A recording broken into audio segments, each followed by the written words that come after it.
Hi guys, Mamita Den here. Welcome to my channel. And today, magluluto tayo ng bopis. Ang bopis ay isang ulam na galing sa baga ng baboy at ito ay paborito ng mga Pilipino dahil ito ay masarap. Pakuluan lang natin ang baga ng baboy sa loob ng kalahating oras upang ito ay maging malambot. At kung ito ay malambot na, pwede na nating i-slice ito at ilagay sa meat blender para maging pino.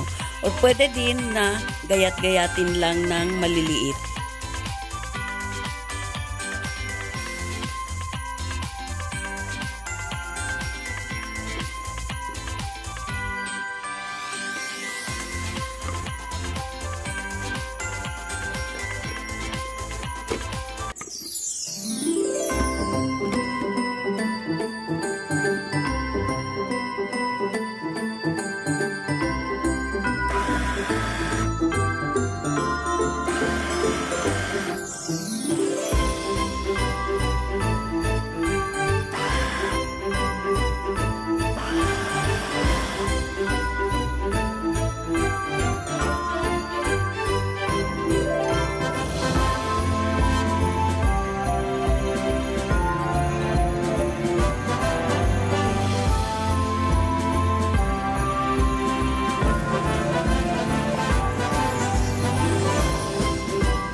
Guys, ito na yung ating mga sangkap na ilalagay ko din sa ating description box below.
Guys, ang iba ay carrots ang ginagamit sa paglagay ng mga gulay sa bopis.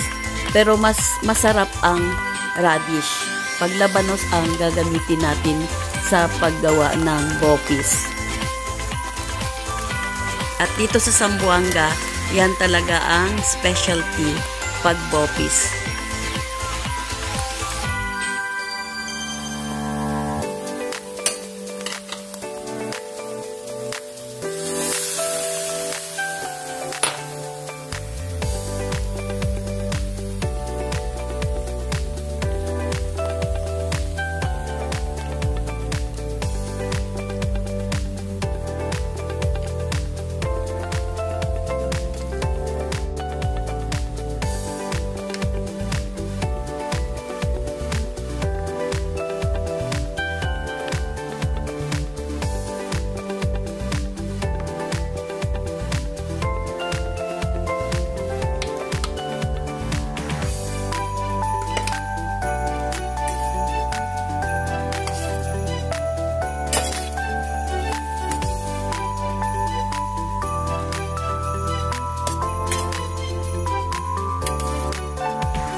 So guys, titikman ko na ang masarap na luto ko.